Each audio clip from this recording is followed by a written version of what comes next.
My parents blamed me for theft for years, destroying my trust. Now the real culprit's arrest left them begging for forgiveness. Hey everyone, this is something that happened to me years ago, but guess what? My family decided to drag it back into the spotlight recently. So here I am putting it out there. I've been sitting on this story for so long, and honestly, I still don't even know how to process it all. Alright, so here's the deal. I'm 23 now, but this story starts when I was 15. And man, it still messes with my head sometimes. I'm the middle child, sandwiched between my older sister Sarah and my younger brother Liam. Sarah was 17 at the time, always the doing the right thing type. She was every parent's dream. Responsible, ambitious, the whole 9 yards. Liam was 11, and as the youngest, he was the golden child. He could do no wrong in their eyes, always getting a free pass on everything. And then there was me, the middle kid, just trying to stay out of trouble and make my own way. My parents always said they were all about fairness.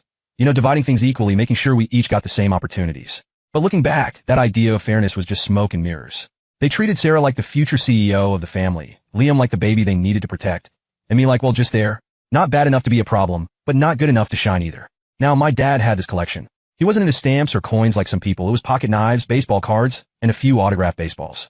He had a whole shelf in his bedroom dedicated to these things like some kind of shrine. He'd tell stories about where each item came from, how much effort he put into getting them, or what they were worth. It wasn't my thing, but hey, he loved it. Some of the stuff was valuable too. Not crazy money, but enough that he was proud of it. But then, things from his collection started to disappear. The first thing that went missing was a pocket knife. It wasn't just any knife. It was his favorite. He'd shown it to me before, going on about how it had a unique design and how he traded with a collector to get it. One morning, he noticed it was gone. At first, it was just a mild annoyance. He thought he misplaced it or maybe left it somewhere. But then, a week later, one of his baseball cards disappeared. And then another knife. It didn't take long for him to start getting suspicious. He asked all of us about it, me, Sarah, and Liam. I didn't think much of it at first because, honestly, why would I care? I told him straight up, I haven't seen it. Sarah and Liam said the same. But something about the way he looked at me felt off, like he didn't believe me. Then came the day, everything changed. He found one of his missing knives in my room. I'll never forget it. He barged in, holding the knife like it was evidence in a courtroom. Why is this in here? He demanded. I just froze. I had no clue how it got there. I told him, I don't know. It's not mine, but he wasn't buying it. Don't play dumb, he said. This is my knife. What's it doing in your room? From that moment on, I was under a microscope. Every time something went missing, it was automatically my fault. It didn't matter what I said or how much I denied it. They'd already made up their minds. The thing is, I genuinely had no idea how that knife got there. To this day, I don't know if Liam planted it or if it somehow ended up there by accident. But that didn't matter to my parents. To them, the fact that it was in my room was all the proof they needed. And it wasn't just my parents. They started talking about it with the rest of the family. My grandparents, aunts, uncles, cousins, everyone knew. Every time we had a family gathering, it felt like I was under a spotlight. People made comments, sometimes subtle, sometimes not. My uncle once said, better keep an eye on your wallet around him, and laugh like it was a joke. My grandma would give me these looks like she couldn't believe I'd turned out this way. At school, things weren't much better. My mom told one of her friends what was going on, and that friend happened to be the mother of a kid I went to school with. You can guess what happened next. It spread like wildfire. Suddenly, kids were whispering about me in the hallways. I'd hear things like, isn't he the one who stole from his dad? I kept my head down, but it wasn't easy. I mean, how do you prove you didn't do something? The more I denied it, the guiltier I looked. It felt like I was trapped in this game where, no matter what I did, I couldn't win. Liam, on the other hand, seemed totally unbothered by the whole thing. He was always in the background, playing his games, doing his homework, acting like the innocent kid he was supposed to be. Sarah stayed neutral, not wanting to get involved, which hurt in its own way. I thought maybe she'd stick up for me, but she didn't. She just kept her distance like the whole thing was beneath her. The worst part wasn't even the accusations. It was the way it made me feel about myself. I started to doubt everything. I'd keep replaying every interaction in my head, trying to figure out if I'd done something to deserve this. I even wondered if I was somehow stealing in my sleep or forgetting about it. I know how crazy that sounds, but when everyone around you treats you like a thief, it messes with your head.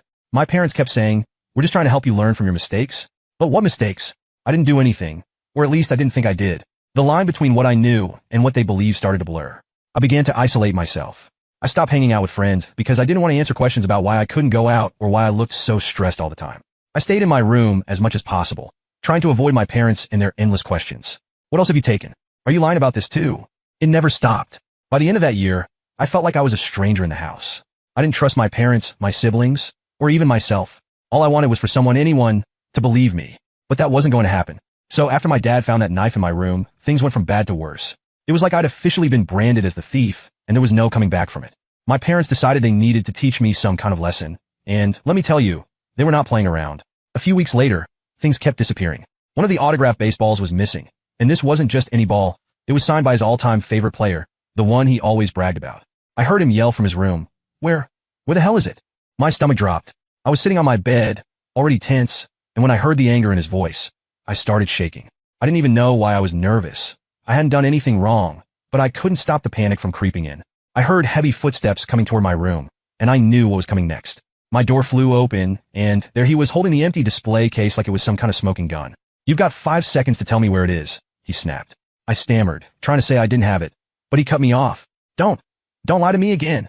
I've had enough of your crap. His voice boomed so loud I thought the walls might crack. I could barely get a word in before he started tearing through my room like a tornado. First a knife, now this. What else have you taken? Is there anything in this house I can trust you not to steal? He was opening drawers, throwing my clothes on the floor, ripping my backpack apart, even checking under my bed. I just stood there, shaking and trying not to cry. When he didn't find the ball, he only got angrier. You think you're clever, don't you? He shouted, pointing his finger at me like I was a criminal caught red-handed. Hiding it somewhere I won't find it? Well, guess what? You're not going to get away with it this time. At that point, my mom walked in, but instead of calming him down, she joined in. Where is it? She demanded, her voice sharp and accusing. We've given you chance after chance, and this is how you repay us? When they left me alone in my room, I started questioning myself. What if they were right? What if I was taking things without realizing it? I mean, how else could the stuff keep disappearing? Maybe I was sleepwalking or had some kind of memory problem. I even started Googling things like unconscious stealing and memory lapses, trying to figure out if there was something wrong with me. It sounds ridiculous now, but back then, I was desperate for an explanation. If I couldn't trust my family to believe me, how was I supposed to trust myself?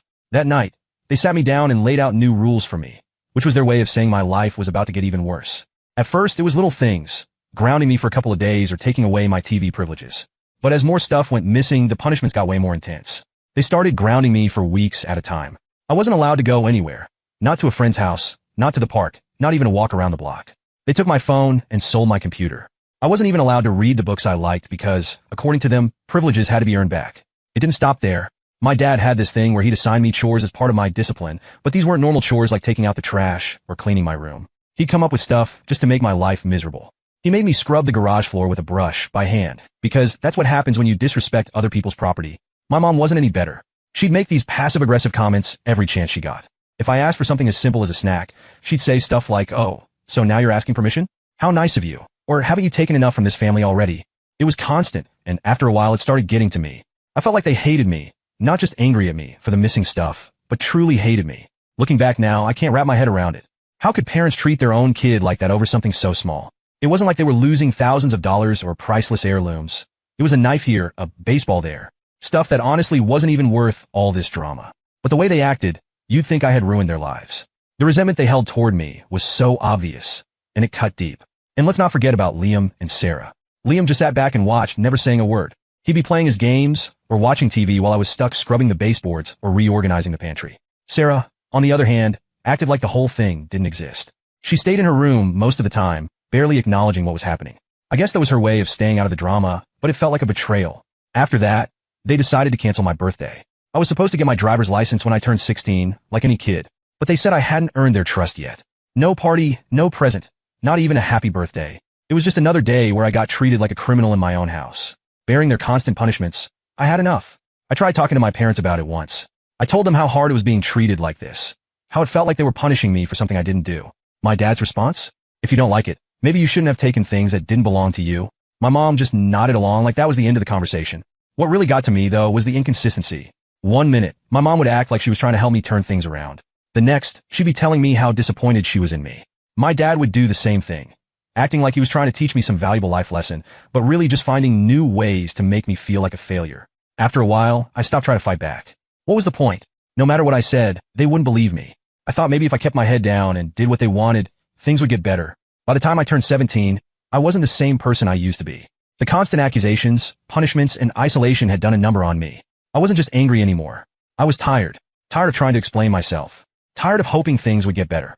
And tired of feeling like the black sheep of my own family. What happened to me at 15 stayed with me as I grew older, shaping how I saw myself and the world around me. Even now, I catch myself doubting my own worth, questioning whether I deserve the good things in my life, or waiting for the other shoe to drop, even when things are going well.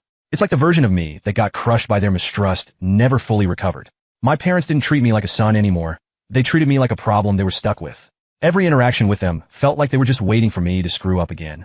My dad would barely even look at me unless it was to yell or question me about something that had gone wrong. He acted like every mistake, no matter how small, was proof that I couldn't be trusted. If I forgot to do a chore or left something out of place, he'd snap, "Of course you can't even do this right." My mom wasn't any better. She'd stopped trying to hide her disappointment in me altogether. Anytime she spoke to me, it was either to lecture me about responsibility or to remind me of how much I'd let them down. She had this way of sighing every time I walked into the room, like just seeing me there was enough to ruin her day. Even when I tried to avoid them, it wasn't enough. If I stayed in my room too long, she'd come in and say, "You're not going to hide away forever. That's not how you fix things." But when I did try to engage, it only gave them more chances to remind me how much they didn't trust me. They also stopped giving me any benefit of the doubt. If something went missing, even something small like a pair of scissors or a pack of batteries, the blame automatically landed on me. My dad would say, "Let me guess, you have no idea where it went," with that tone that made it clear he thought I was lying. It didn't matter how many times I denied it or how logical my argument was. They'd already decided I was guilty. The worst part was the constant anxiety. Every sound in the house made me jump, like I was always waiting for the next explosion, the next accusation. I'd catch myself panicking over the smallest things, like leaving my room messy or accidentally knocking something over.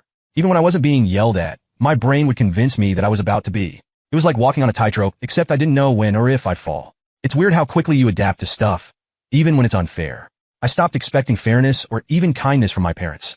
Instead, I just kept my head down and tried to avoid any situation where they might start another fight. I'd stay in my room most of the time, only coming out when I had to eat or do one of the endless chores they assigned me. Fast forward a few years. I'm 23 now, living on my own, doing my thing. I moved out right after I turned 18 and never looked back. I'd barely talked to my family since then, maybe a quick text here or there during the holidays, but that was it. For the most part, I kept my distance. Then, one random afternoon, my phone rang. It was my mom. Honestly, I almost didn't pick up. We hadn't had a real conversation in years, and I wasn't in the mood to fake a polite chat. But something told me to answer, so I did. Right away, I knew something was off. Her tone wasn't the usual casual one I was used to. It was hesitant, almost shaky. "Hi, sweetie," she started. "I hope you're doing well. I need to talk to you about something." I didn't say much, just a quick, "What's up?" because I honestly had no idea where this was going. That's when she hit me with it. "Things have been going missing again," she said. I sat up straighter. "Missing? Like what?" She listed off a bunch of things, some of my dad's collectibles, cash from their wallets, and even my mom's jewelry. It was a lot more serious than the stuff from years ago. But she continued. "This time, we knew we had to be sure before we accused anyone." That's when I realized where this was headed. I swear my heart stopped for a second. Were they about to drag me back into this mess? Were they seriously calling me to blame me for stuff I wasn't even there to take? But then she said something that threw me. "Your dad set up cameras in the house," she said, "and we caught Liam." Liam, my younger brother, the golden child, the one who could do no wrong. I couldn't even process what she was saying at first. "Wait, what?" I finally managed to get out. She went on to explain. They'd installed cameras in the hallway leading to their bedroom. And sure enough, they caught Liam sneaking into my dad's room late at night. He'd been taking stuff and hiding it in Sarah's old bedroom. Apparently, he'd been at it for years, probably even back when I was still living there. I didn't know whether to laugh or scream. On one hand, I felt vindicated. All those years of being accused, punished, humiliated, it wasn't me. It was never me. But on the other hand, I was furious. Furious that it had taken them so long to figure it out. Furious that they'd let it go this far and left me with a trauma I still deal with to this day. My mom kept talking, apologizing, and trying to explain. She said she and my dad felt awful for how they treated me. "We should have believed you," she said. "We were wrong, and we're so sorry." Sorry. That's what she said, like one word could magically erase years of being treated like garbage. Then she said, "We want you to come to my birthday dinner next week. It would mean a lot to us if we could see you and talk about this in person." I didn't answer right away. I just sat there gripping my phone, trying to decide whether to hang up or let her finish. Eventually, I said I'd think about it and ended the call. After I hung up, my mind was spinning. All these years, they'd made me feel like I was broken, like I was a liar and a thief. And now they wanted me to just show up for a nice family dinner and let bygones be bygones? I wasn't sure what to do. Part of me wanted to tell them to shove their apology where the sun doesn't shine. But another part of me, maybe the part that still craves some kind of closure, wanted to hear them out. A couple of days later, my dad, Mark, called me. That was a surprise because he's never been the type to admit when he's wrong. He started off with the usual small talk, asking how I was doing, how work was going. Then he got to the point. "I just want to say I'm sorry," he said. "I messed up. We messed up. We should have trusted you." Hearing those words from him felt strange. For years, he'd been the one who came down hardest on me, the one who made sure I felt the weight of every punishment. And now here he was, admitting he was wrong. But then he said something that really threw me. "We're going to make it up to you. We're planning something special, and I think you'll like it."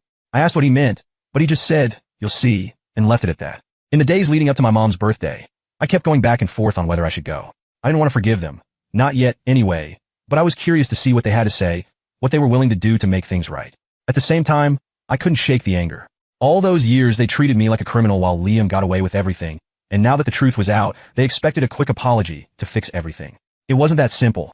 When the day of the dinner came, I still hadn't made up my mind. I thought about texting my mom to say I wasn't coming, but something stopped me. Maybe I wanted to see if they were serious about making amends, or maybe I just wanted to hear them say it to my face. Either way, I decided to go, so I showed up to my mom's birthday dinner. And let me tell you, I wasn't exactly thrilled to be there. I hadn't seen most of my family in years, and now I was supposed to sit at the same table with them like everything was fine. The dinner was at some fancy restaurant, the kind of place my parents wouldn't normally go to unless it was for something big. My mom greeted me at the door like nothing had ever happened. "I'm so glad you came," she said, smiling like she didn't spend years treating me like a thief. My dad was already at the table, giving me this awkward nod, which I guess was his version of being apologetic. The first half hour was weird. My parents tried to keep things light, small talk, asking about work, pretending they cared about my life now. Liam was there too, sitting at the other end of the table, looking like he wished he was anywhere else. I didn't even bother making eye contact with him. But the whole vibe changed when one of my cousins, Emily, decided to stir the pot. She's the type who can't resist making a scene, and this dinner was no exception. Out of nowhere, she says loud enough for the whole table to hear, "Better keep an eye on your wallets, everyone. You know how things tend to go missing around here." I swear the whole restaurant went silent. My dad tried to laugh it off like it was a harmless joke, but I wasn't having it. I leaned forward, staring straight at her, and said, "Don't worry, Emily. I'm sure your boyfriends say the same thing about you when they're comparing notes." Yeah, it was harsh, maybe too harsh, but I wasn't in the mood to play nice. Emily's face turned bright red, and she started tearing up. Her dad, my Uncle Mike, jumped in immediately. "That's enough," he said, glaring at me. "You've got no right to talk to her like that, especially after everything you've put this family through." I couldn't believe what I was hearing. What I put this family through? I shot back. "Are you serious right now? After all the crap I went through because you people couldn't figure out who the real thief was, you're still blaming me?" Mike doubled down, saying something about family harmony and how I should be more respectful. I couldn't take it anymore. I stood up, looked right at my parents, and said, "This is what you created. You turned me into the family scapegoat, and now you expect me to just sit here and take it? Forget it." Then I walked out. I didn't even make it to my car before my dad caught up to me. "Wait," he said, looking more stressed than I'd ever seen him. "You don't have to apologize for what just happened. That wasn't your fault." I stopped and stared at him. "You're damn right it wasn't my fault. But what are you going to do about it?" He didn't have an answer. He just stood there, looking uncomfortable. "We're trying to fix things," he finally said. "We really are?" I didn't respond. I just got in my car and drove home. A couple of days later, Sarah called me. She hadn't been at the dinner, which wasn't surprising since she'd been living in another state and barely visited. "Mom told me what happened," she said. "And for what it's worth, I think you handled it better than I would have." Sarah's always been the level-headed one, but hearing her side with me felt good. She told me Liam had finally confessed to everything, not just the recent thefts, but the stuff from years ago too. According to Sarah, my mom had a complete meltdown when she found out. "She's been crying for days," Sarah said. "She feels awful about how she treated you." Good. She should feel awful. But that didn't mean I was ready to forgive her. Later that week, my mom called again. This time, she sounded more desperate than apologetic. "We want to make this right," she said. "Your dad and I are selling some of our things to help pay off your student loans, and we're planning to get you a new car. It's the least we can do." I told her straight up, "I don't want your money, and I don't want your car. You can't buy your way out of this." She started crying again, but I didn't care.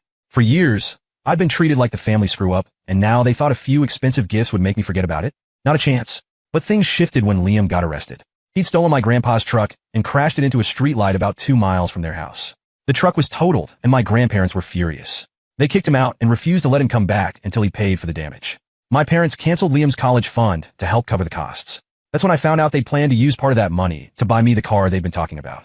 The irony was almost funny. When my dad called to tell me about it, he sounded more defeated than I'd ever heard him. "We've made so many mistakes," he said. "I don't expect you to forgive us, but I hope you'll at least let us try to make things right." I didn't know what to say. I kind of wanted to believe him, to give them a chance to fix things. But the other part of me, the part that had spent years being blamed, punished, and humiliated, wasn't ready to let it go. I told him I'd think about it. But deep down, I already knew my answer. After everything that happened, the dinner, the arguments, the endless calls from my parents, I was done. Done with the apologies, done with their guilt trips, and done pretending like this was something that could be fixed. I gave it a lot of thought over the next few weeks. Every time my phone buzzed, I'd feel that pit in my stomach, knowing it was probably my mom or dad trying to check in again. I didn't answer most of the time. What was the point? They always said the same things. "We're sorry. We're trying to make things right. We just want to move forward." But none of it felt real. Here's the thing. Apologies don't undo years of damage, especially damage caused by the family. They don't erase the humiliation, the self-doubt, or the complete breakdown of trust. My parents seemed to think that acknowledging they were wrong would magically fix everything. But it doesn't work like that. Sarah, my sister, called me one night to check in. She's the only one I still feel like I can talk to, and even though she didn't always have my back when we were younger, I know she gets it now. "You don't owe them anything," she said. "If you're not ready to forgive them, that's okay. Do what's best for you. That stuck with me. I'd spent so much time trying to figure out what they wanted, what they needed, that I hadn't stopped to think about what I wanted. And what I wanted was peace. A week later, I got another call from my dad. This time he wasn't making excuses or trying to guilt me into forgiving him. He sounded tired, almost defeated. "Liam's still being held," he said. "The charges for stealing the truck and the damage he caused are serious. Your grandparents are refusing to help. And honestly, I can't blame them." He went on to explain that they decided not to intervene this time. "He needs to face the consequences," my dad admitted. "Maybe this will finally wake him up. We've tried everything else, and it clearly hasn't worked." There was a heaviness in his voice, like he couldn't believe it had come to this. He shifted the conversation back to me. "We're trying to rebuild the family," he said. "We want you to be part of that process. We'll do whatever it takes to make things right with you." I didn't say much in response. I just let him talk. When he finished, I said, "I'm glad you're trying to fix things, but I'm not ready to be a part of it. I need time, maybe a lot of it." He sighed. "I understand," he said. "Just know that the door is always open if you change your mind." Around the same time, my mom sent me a long email. It was the first time she'd really put everything into words, and I could tell she meant it. She apologized for the years of mistrust, for not defending me, for letting things get as bad as they did. She admitted that they'd failed as parents and that they didn't know how to make up for it. I appreciated the effort, but the damage was already done. I'd spent years trying to make them see me for who I really was, and now that they finally did, it didn't change the fact that they'd already broken me. The truth is, I don't know if I'll ever forgive them. Do I let go of all the anger and move forward? I honestly feel like I've been so much better off without their constant drama. Since leaving, I've built a life for myself that feels lighter, freer, and honestly more at peace. I don't know how they crawled back into my life again. I'm exhausted just thinking about going back into that dynamic, even if they're trying to change. For now, I'm staying where I am, on my own, figuring out what I really want. I'll keep you all updated if anything changes, but for now, this is where I'm at. Final update. Hey everyone, it's been a while since I last shared what was happening, and things have taken a turn. After everything that's gone on with my family, I finally hit my breaking point. So Liam ended up getting out of his arrest. My parents apparently scraped together enough to help him post bail, and the court let him off with probation since it was his first major offense. But even though he's out, he's still in trouble. Sarah told me that he's staying with our grandparents, but they're keeping him on a tight leash. He has to get a job, pay them rent, and follow strict rules to prove he's growing up. You'd think after all of that, he might show some remorse or try to change, but no. According to Sarah, Liam's been sneaking money from my parents' emergency savings account to buy video games and snacks. It's not as dramatic as stealing a truck, but it's enough to make me realize that nothing has changed. Meanwhile, I couldn't help but compare. I was cast out for years over something I didn't even do, and here they were bending over backward to give Liam chance after chance. When it came to me, their solution was to treat me like dirt until I left. But for Liam, they couldn't bear to cut him off, no matter how much damage he caused. That's when I made my decision. I sat down one night and wrote out a message to my parents. I kept it short and direct. No long explanations, no arguments, just the truth. I basically said, "I appreciate the effort you've made to apologize and make things right. I really do. But the truth is, I don't think I can ever fully trust you again. The way you treated me for all those years, assuming the worst, punishing me, isolating me, it's something I can't just forget. I need to move on with my life, and that means cutting ties for now. Maybe someday I'll feel differently, but right now I need space. Please don't contact me anymore. I'll reach out if and when I'm ready. Take care." Sarah called me the next day, and I told her what I'd done. She didn't judge me or try to talk me out of it. "I get it," she said. "You have to do what's right for you." That was the most validating thing I'd heard in a long time. Liam never reached out, not that I expected him to. From what Sarah told me, he's been acting like nothing is his fault, which doesn't surprise me one bit. It's just who he is. It's been a few months now since I sent that message, and honestly I feel good about my decision. Cutting ties wasn't easy, but it was necessary. For the first time in a long time, I feel like I can breathe. I've been focusing on my own life. It's not perfect, but it's mine, and that's what matters. My parents still have a lot of work to do if they ever want a real shot at rebuilding our relationship. Saying sorry isn't enough. They'll have to prove they've changed, and I'm not holding my breath. For now, I'm done being the scapegoat, the target, or the project they think they need to fix. Sometimes walking away is the only way to heal, and for me, it was the only choice I had left. Thanks for sticking with me through this, and I'll let you know if there are any updates in the future. For now, I'm focusing on living my life drama-free.